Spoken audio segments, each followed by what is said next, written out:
we are talking about art here, I feel like in our day and age, just about anything can be considered art. This right here could be considered artwork. But the problem is, the artist of it most likely could not make a living off of this. And while this is an extreme case, most artists, the big difficulty for artists is the visibility of their artwork. And over the last year, I learned a lot about that doing my Faces project, being able to get seen, to get noticed, to get a following, to kind of get that along. And but to set the stage, I'm going to go into what the Faces project really is. This is me a year ago, before the project started, and I had just quit the high school theater department because I wanted to spend more time on my artwork, and I wanted to get better at it, and I wanted to figure that out. So that's what spawned the Faces project.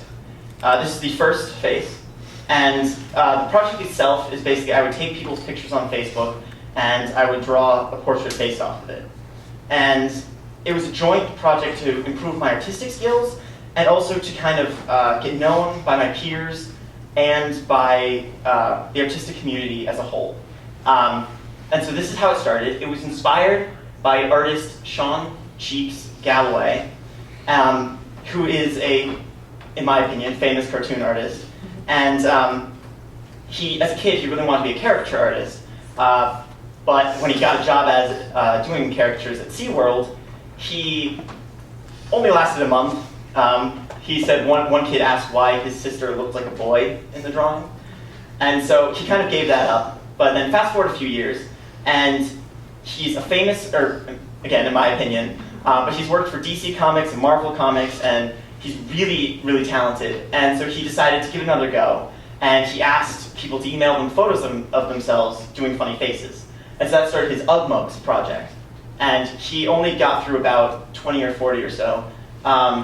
And it was just really cool. And so this was over the summer that I saw this. And since no one knew that I was really into art at this point, and I figured I'm not very good at drawing faces, why not give that a shot? So I started drawing people's faces from their Facebook profile pictures. And it slowly morphed. This is the first one that I did. The first two I did based off of just people that I knew wouldn't mind if I drew them. And from there, it kind of became standard. If people asked me to draw them, if I just put it out there, would anyone want me to draw them? And so it kind of moved like that. And it started with like Sharpie. This was done with Sharpie. And so it was very loose, cartoony. This was 30 seconds. And from there, I started to spend a little bit more time. And I wanted them to get more realistic. And so this, I think, was about like 5 minutes or so. And these are all done on, the first few were done on 4x6 index cards, and the later ones were 3x5. And, but as I went, I started to use different utensils. This was done with micron pens and also some thicker flat edge pens.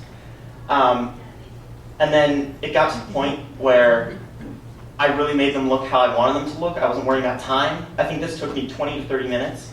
But I really wasn't worrying about it. It was really, I just wanted to look how I wanted it to look. And this, to this day, is still one of my favorites. But at this point, I was using pencils, micron pens, and Facebook. This Facebook was the most instrumental thing in this project. It is the social networking site that connects, social networking site that connects 1/10 of the world. And it helped me do everything for this project. For something as simple as just choosing what photo to draw. If someone asked me to draw them, I just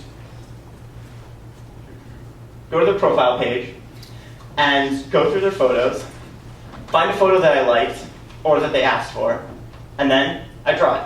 It was as simple as that. I didn't have to worry about people emailing me. I didn't have to worry about anything like that. It was just, as long as I had an internet connection, I was fine. But that's not the only reason Facebook has been so helpful. For the fact of just being seen, which is why I talked about in the beginning, for a lot of artists is the challenge, Facebook has been incredibly helpful. Because if you don't know, when you put a photo up on Facebook, you can tag someone in it, which lets them know that there's a photo of them on Facebook with them in it.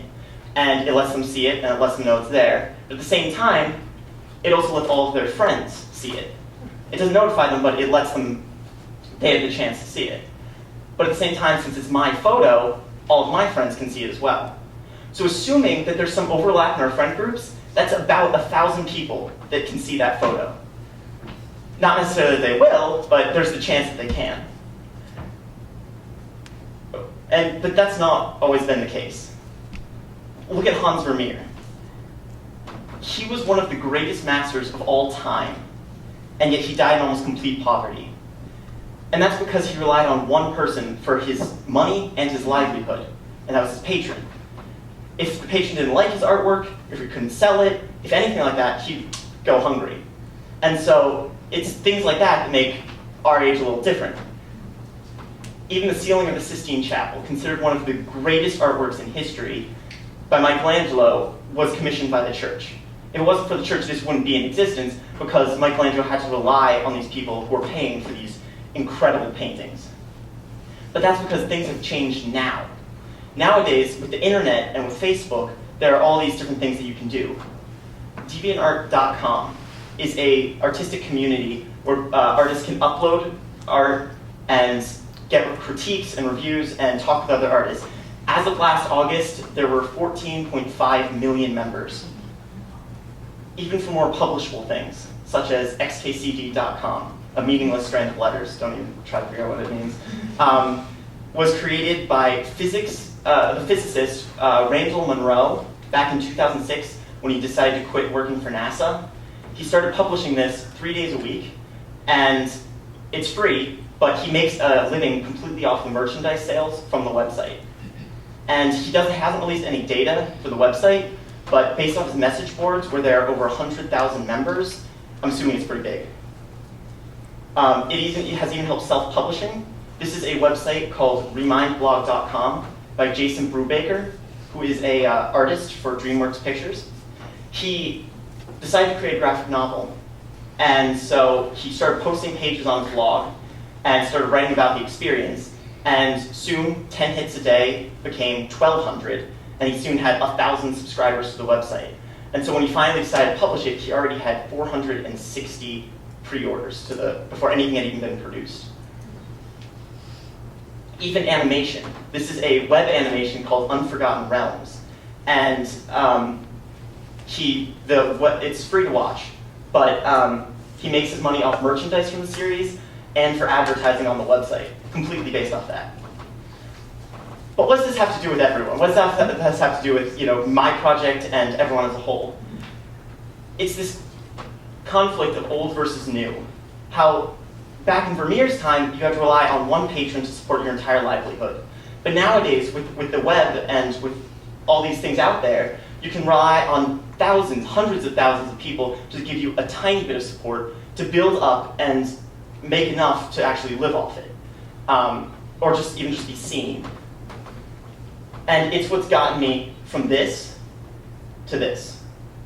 In 365 days, because I had the support from Facebook and from my family and friends and being able to be seen and to really go through that, I've been able to do 366 of these portraits. There are 50 of them out in the hall in the audiovisual department, and for all 366, you can see them on CarsonEinarsen.com, or if you search the Faces project into Facebook. Enjoy the rest of the talks. Thank you.